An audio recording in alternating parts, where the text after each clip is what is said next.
Welcome everybody to the DC New 52 review. I want to thank you for tuning into this episode. I am your host, Paulie DC, and let's get into another one of these things. Today, I will discuss Justice League International Vol.2.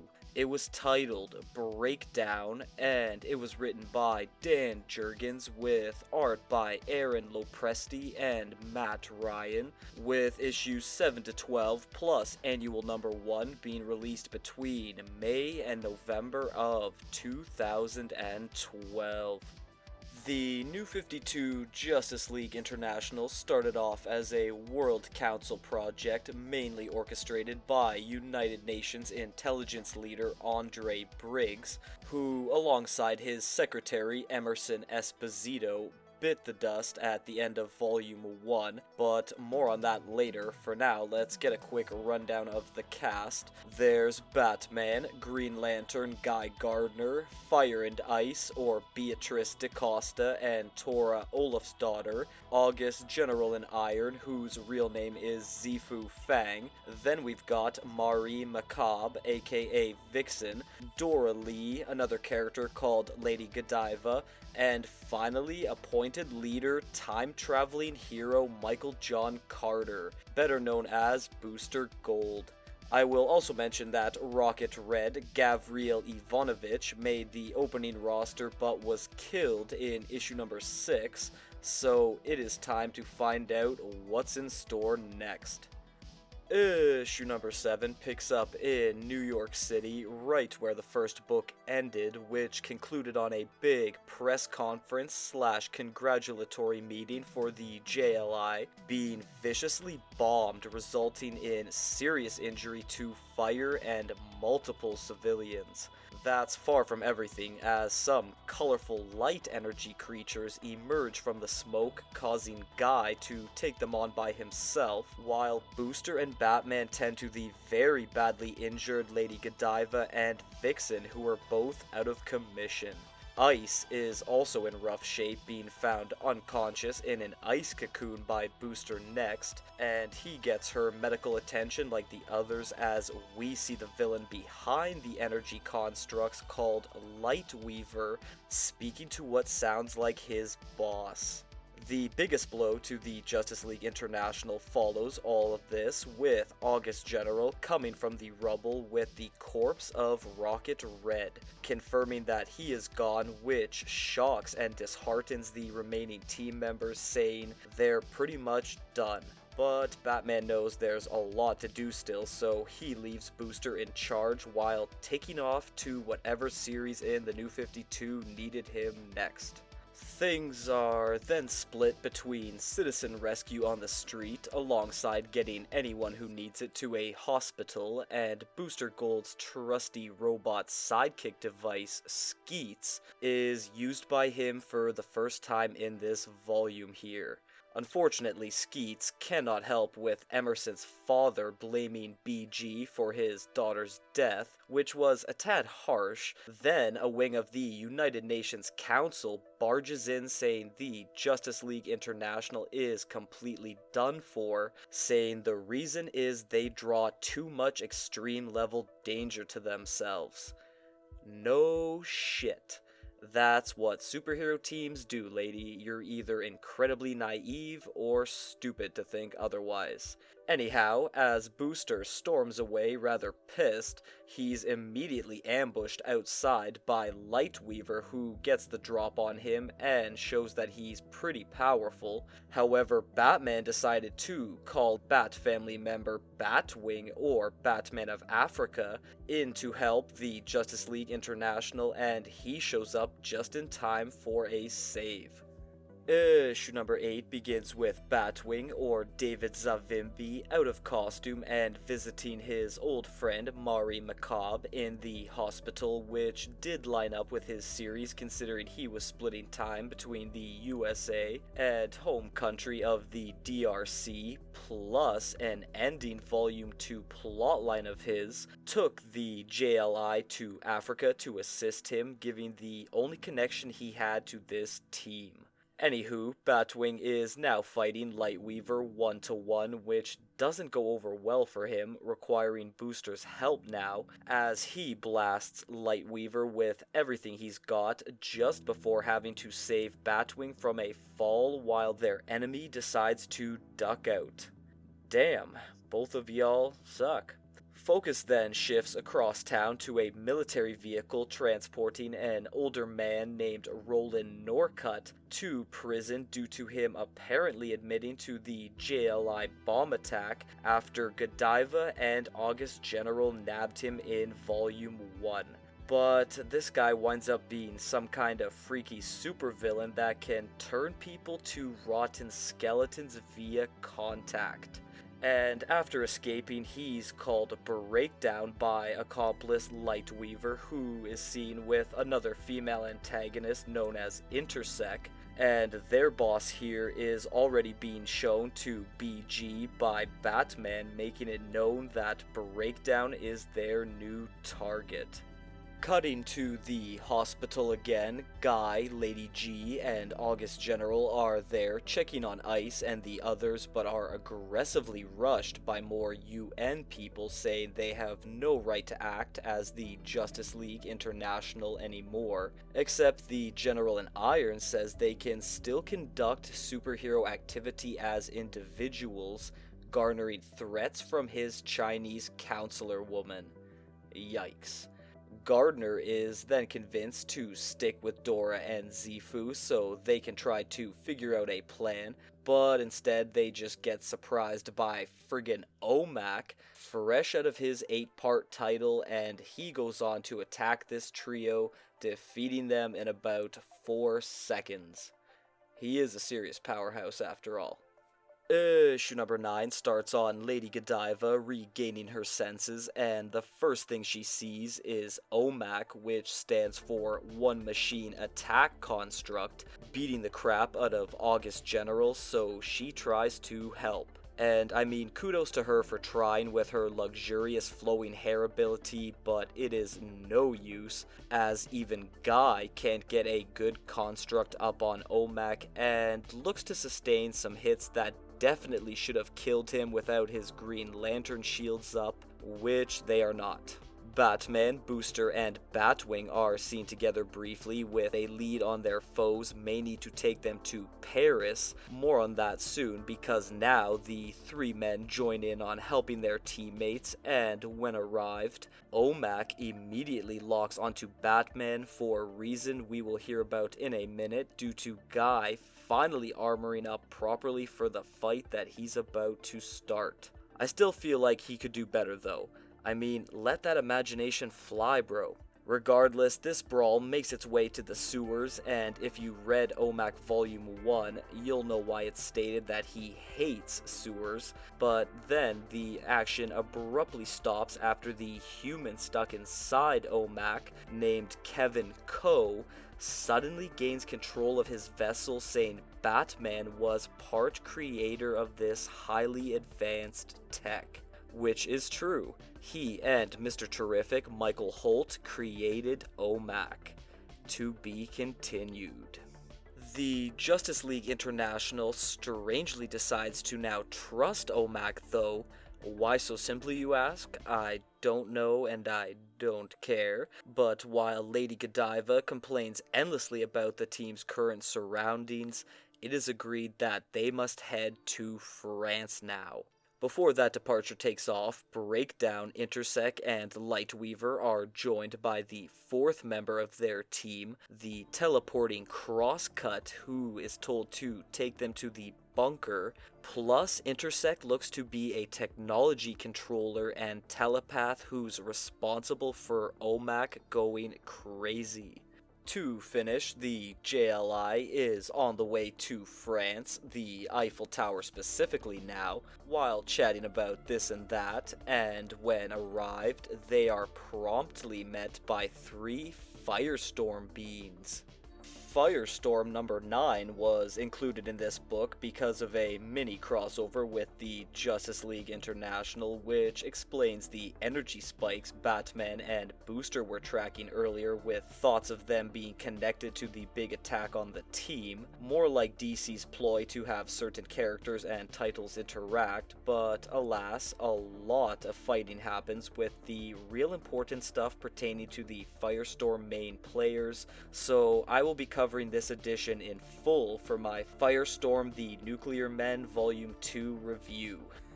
Issue number 10 brings things back to New York, with the current team still fully together, but not exactly acting like one on a mutual personal respect level, arguing about what to do next before splitting up for a bit.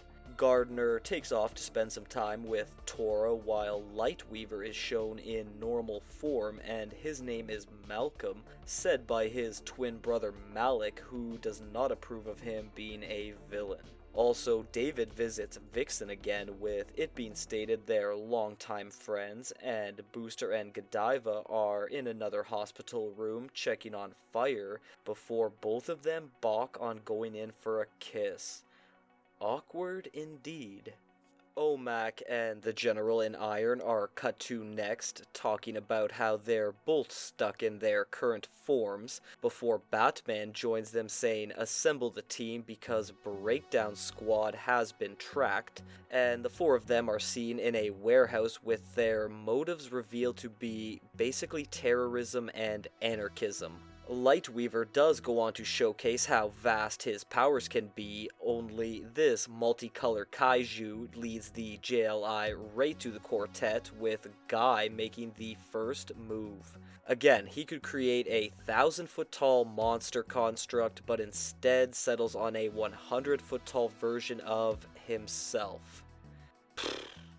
The rest of the team get in on the fighting though, with Batman and Booster trying to neutralize Breakdown, as Crosscut shows he's got knockoff vibe powers before getting knocked out by Batwing and Godiva. Then August General is able to handle Lightweaver, while Batman has to tell Booster how to effectively use his own resources best.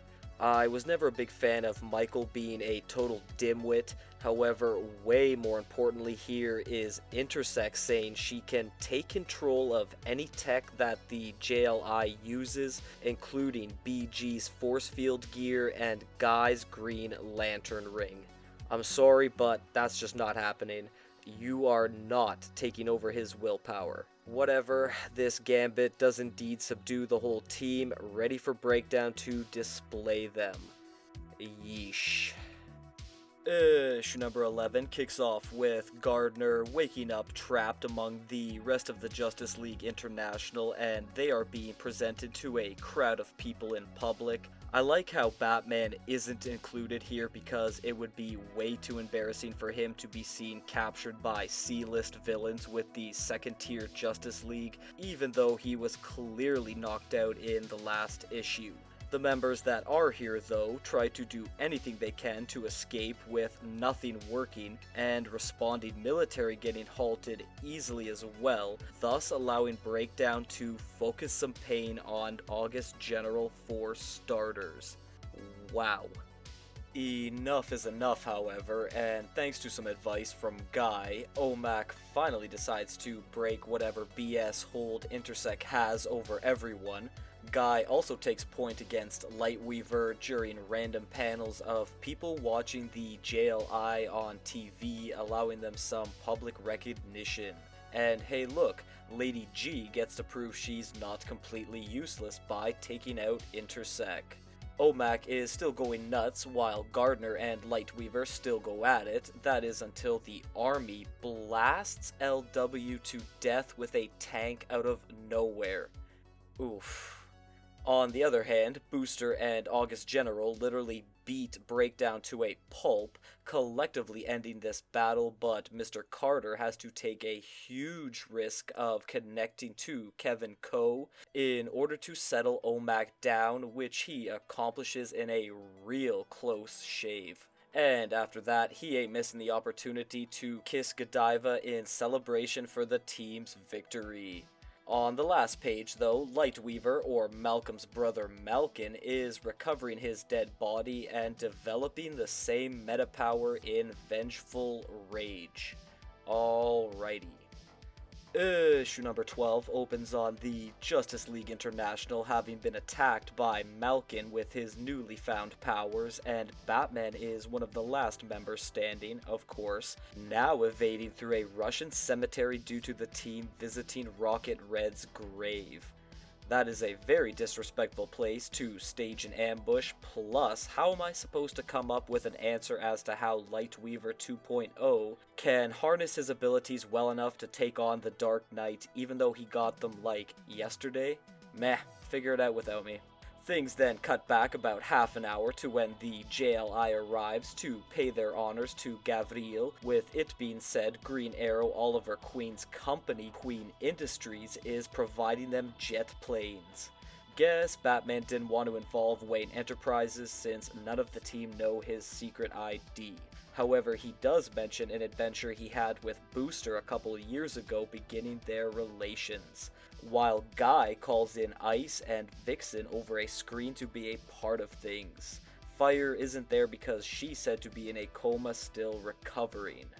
The small ceremony begins next with everyone saying their piece. It's also important to mention here that Batman didn't attend this gathering with the others, but is paying his respects from a distance because the team quickly overrides any plans Booster had to give up on their group. Too bad DC bosses did. The following scene is where Malkin walks out from the shadows and starts blasting everything in sight, taking down Godiva and Gardner, then OMAC, Batwing, August General, and Booster. What is that, the fourth or fifth time the JLI has gotten a collective ass-kicking? Not a good look.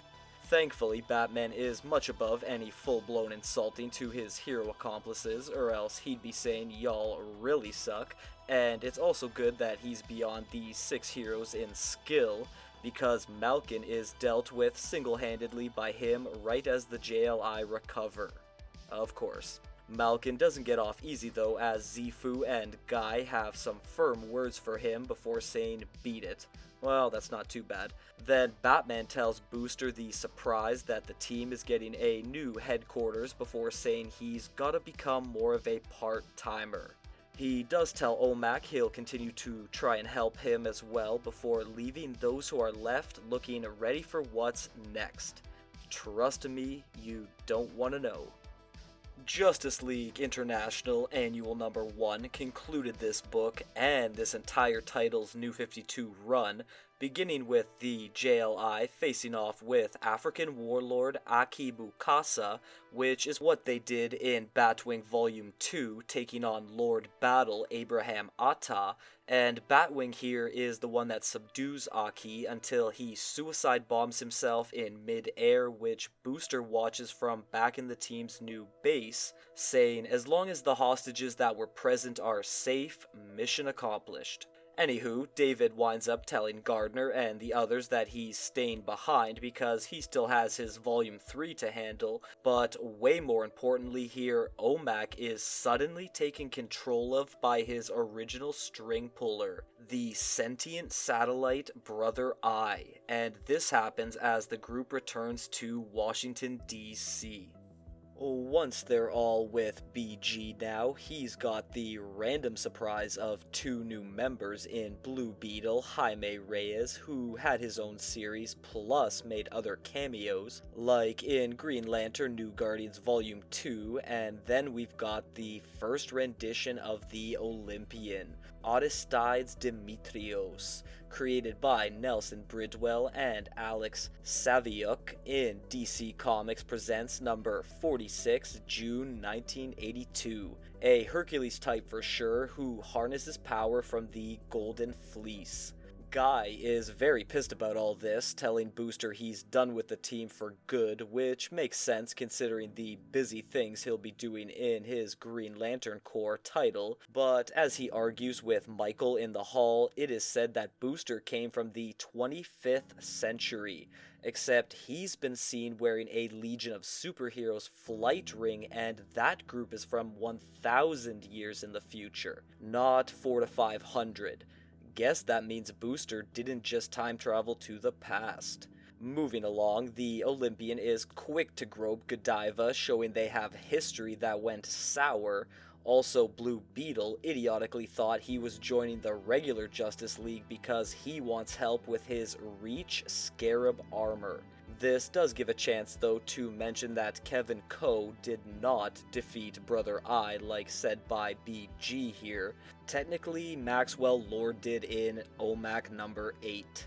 Moving along again, Booster says the JLI will be great, but August General and Lady G are skeptical, and they sure as hell should be, because the General in Iron finds OMAC downloading intel in the tech room, tries to stop him only to fail miserably, and after waiting for everyone else to witness it, OMAC delivers an attack that appears to remove Zifu's iron head from his body, which has Godiva freaking out. The Olympian tries to fight OMAC next, only to get his ass handed to him quite fast, so much for that guy, and you gotta admire Godiva's tenacity trying to fight this level of foe with just her hair thing, which you can guess the outcome against OMAC. But good on you, girl. This leaves only Booster behind, who gets bashed around a bit, however not fatally due to Brother Eye being curious about his origins. The beating and the questioning then halts when Blue Beetle returns from being told to shut down the JLI computers, now trying his hand at fighting OMAC, but instead gets teleported to an unseen location. So his inclusion here was basically useless. Got it. BG grabs Godiva next, so the two can run and hide. However, instead of trying to form a plan, Boosty admits to being a charlatan, only coming back to the past for financial gain, meaning Dora has to set him straight with a kiss, which seemed to work because Booster actually puts up his best defense against OMAC while telling Godiva to save the injured ones, and in the end, something called the Skeets Protocol is used. Pretty much a half-baked MacGuffin that nearly shuts down Brother Eye's signal, so it abandons OMAC, turning Kevin Ko back to normal. Things stay pretty intense here though, with a voice saying August General will live and go on to help create the Global Guardians, a longtime DC team, but I mean, did that look like something he could walk away from? Not to me. Anyway, the massive reveal to finish is the voice belongs to another Booster Gold from another unspoken time period, and he's wearing an Argus uniform here, but frantically tells himself that Rip, as in Rip Hunter, is close behind in the chronal field, and they must tell the Justice League of America to stop Wonder Woman and Superman from falling in love. But it's too late since that already happened in Justice League Vol.2, and when Mystery Booster sees this, both he and the regular one vanish into the time stream. Holy crap. The last scene has Batman in Star Labs Detroit with Cyborg's scientist dad Silas Stone, who's looking after Kevin Ko and saying Argus found no sign of Booster Gold while recovering the rest of the JLI. Batman has way bigger problems though, as Brother Eye extremely eerily contacts him, stating its new programmer is coming for him. Alright. I gotta start with the plot and say right away that considering the amazing and acclaimed history the Justice League International team has had, it's rather disappointing in this event that there are only 12 issues and an annual. However, I can break down the plot in 7 seconds. The team gets embarrassingly defeated multiple times before defeating their foes easily when it was needed. That was a problem. No chemistry in this group, no interesting secrets or internal struggle with anyone, and there really wasn't any intensity to keep you invested. Nearly eliminating half the team had nothing to offer because after the following edition it was forgettable, and the annual wrapped stuff up with more questions than answers. Definitely a tough early cancellation. As for the art, it had lots of things going well throughout. All the characters were nicely done, the colors were popping, the way the fight scenes included everyone, especially that final one in the rain, even though that weather changed out of nowhere. Great feature though. Ending on dialogue, it was a mix of quite a few things ranging in quality. The internal dialogue that swapped from character to character didn't last long enough for any of them to become outstanding. Breakdown was boring, while Lightweaver was your typical cocky, metahuman villain. However, what really fell short was the team together as a whole. Not very fascinating nor entertaining. Guy was just hating on Booster most of the time while Godiva lusted for him. Batman was handled decently. OMAC and Batwing weren't the most loquacious types, and General and Iron was the generic bleeding heart do-gooder. This video is already getting pretty long, so I'm going to wrap it up here and say thank you if you've watched until the end, and please like, share, and subscribe. Please follow me on all my social media platforms, and to please join me next time for Justice League Volume 2.